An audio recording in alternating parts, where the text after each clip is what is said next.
Okay, this is the third one, and I'm going to put it now beside the others.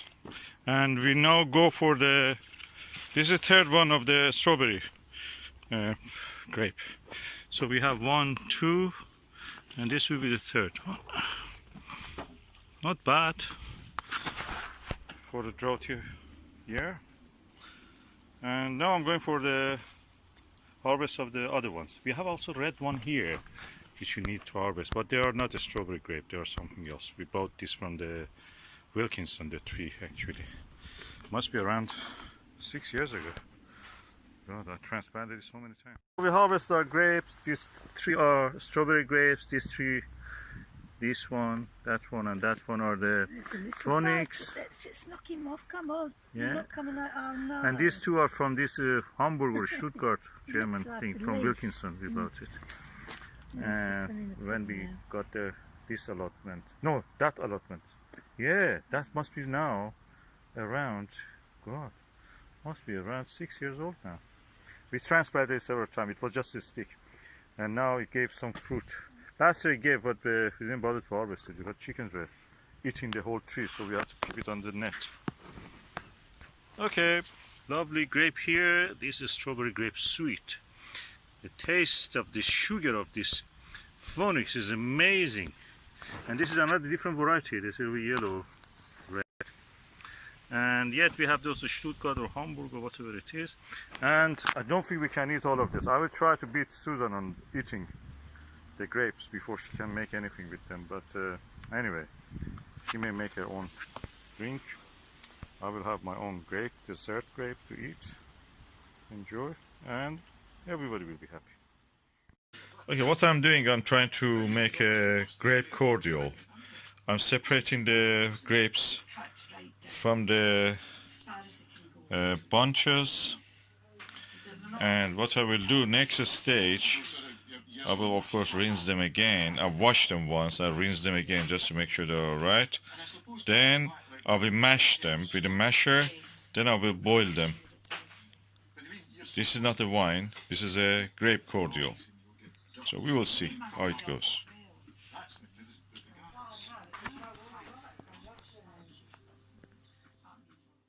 Okay, this is Sunday evening. We are trying to make a grape cordial with our grapes. So what I'm doing, individually I take these grapes, I separate the berries, put them here. I put the rest of it, the pulp and the rubbish and the wooden material here. I compost them back. With this one, I will wash them inside this colander. I will wash them. Then I will mash them. I will show stage by stage what I'm doing. So these are all the. This has been here for around now, probably 1 month. And look, they have stayed lovely. Nothing happened to them.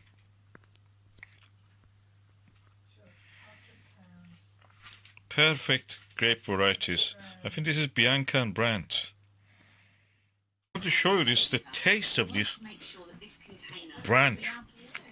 It's so lovely. I never have experienced such a taste in a grape. And I've eaten a lot of grapes actually in my life. They are lovely. I think this is the best grape you can eat. Full of aroma and flavors. It's so flavorsome. And look at it. I've kept it now for 1 month inside the box, out of freezer, in the out of fridge, and inside just a warm kitchen. And look, they're doing well. Normal kitchen. I mean, it's warmer because everything is there. No rotting, nothing. Just kept beautiful.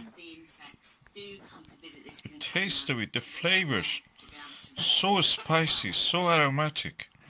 I've never tasted such a good grape, and I come from a region that grapes originally are from there. My ancestors were from there. We had eaten best grapes, and I think this is really good brand. This is a video about tasting the grape variety Brandt. It's a red black grape, and I harvested around 1 month ago. And it has kept really well. We just didn't fridge it. We didn't put it in the freezer, no bag. Just in the box, wooden boxes that they came from the allotment. We kept it like that. Let me taste them now. Oh, sweet. Aromatic. Oh, beautiful. Spicy slightly. And yet complex flavor. Oh, oh, oh. The flavor of it. How can I describe it? It's like perfume. Yeah, the word is perfume. They smell and taste perfume, like perfume. Oh.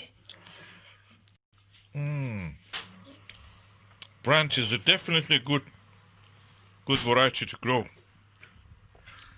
And it's such a long keeper. I've never seen our grapes keep so long. I'm making cordial of them, but I'm wondering why should not keep some of them just for us? After 1 month, we have eaten a lot, yet there is some left, and I thought that they will go off if I don't make cordial with them.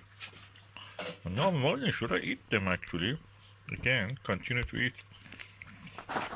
This is the best grape I've ever tasted. Oh, it's full of flavor and aroma. Perfume.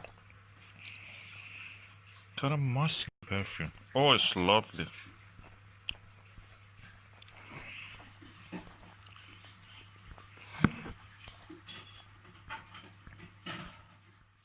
Okay, this is the electric hob.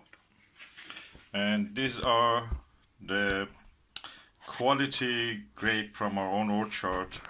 The variety's name is Branch. Very aromatic, very tasteful. And I'm mashing them just to make a cordial, grape cordial.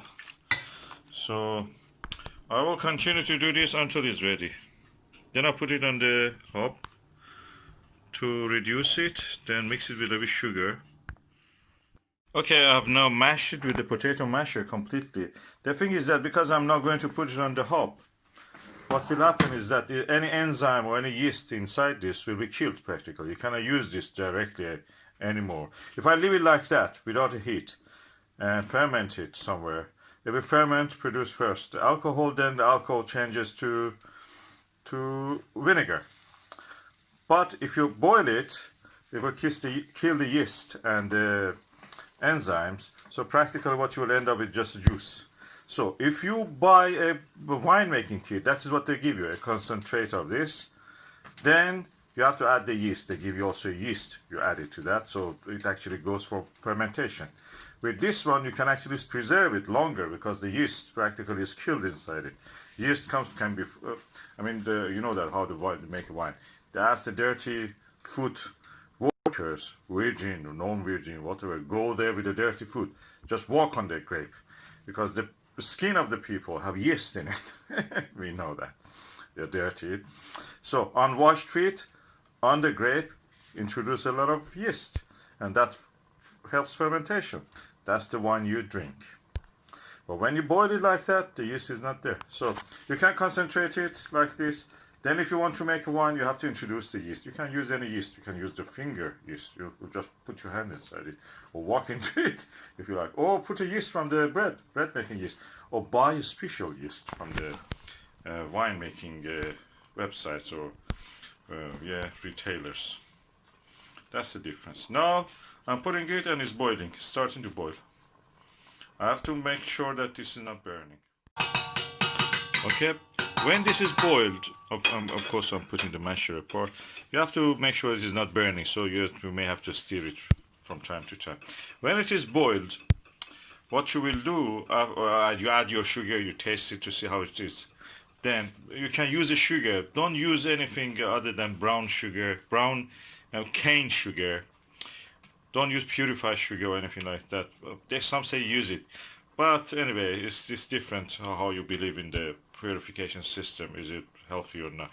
But anyway, cane sugar is better. Brown sugar, demerara sugar may give a little bit taste to it. So you don't want that taste into that. You want the grape taste. Of course, it depends on your taste. And cane sugar fine will be all right. I have something I'll show you. Okay, this is the kind of sugar I'm using. Golden castor, natural unrefined cane sugar. So it's a slightly yellowish brown, slightly. It's not pure white. I don't know in the light you can see. It's a slightly yellow brown or kind of orange color. Yeah. And when that is done, all the thing is done, we put it to a muslin bag and sieve it, squeeze it so all the juice comes out. You can use the rest of it as jam preserve if you want. I've not tried it, but you will see if you can use it. And the juice, which is cordial, you keep it and bottle it. You can use it as a concentrate if you want to make wine, or if you want to make vinegar. That's up to you. Keep it longer, it will become vinegar. There's another product you can use in kitchen. If you want to drink it as a drink, alcoholic drink, you can just keep it. The sugar provides the energy for the yeast to grow when you introduce the yeast, because yeast at this moment will be killed. But later when you introduce the yeast to make wine or vinegar, that will be used by the organisms. Okay, when it is boiling, this stage of boiling has reached. It was on the highest gas number. When it is starting to boil, you put the lid on it and you reduce this to the lowest possible. So number 1 here is the lowest one. And you leave it like that. Sometimes come and check it, that it is not burnt, the bottom of it especially. So you may have to stir it. Then we come after a while and add the sugar. Now this has now been on the low fire for a while. We don't want to make jam. Remember, we are making cordial, so we don't need to make it really thick. So this is I have here around 1.5 kilo of grapes, and probably I take about 1 kilogram, 1 liter of the juice out of it. So around half a kilo to 1 kilo of this I empty here. Okay, this is the non-purified, non-refined cane sugar. Beet sugar is the one that you get from beetroot. Cane sugar is the one sugar that you get from cane. That's the difference I'm trying to. Okay, this was 1 kilogram. So I'm putting around more than a half a kilo, something between 1 kilogram and half a kilogram of it. So anything approximate.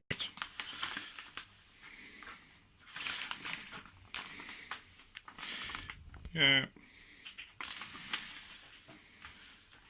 I think this is around, 800 grams of the sugar. And I will mix it with this properly.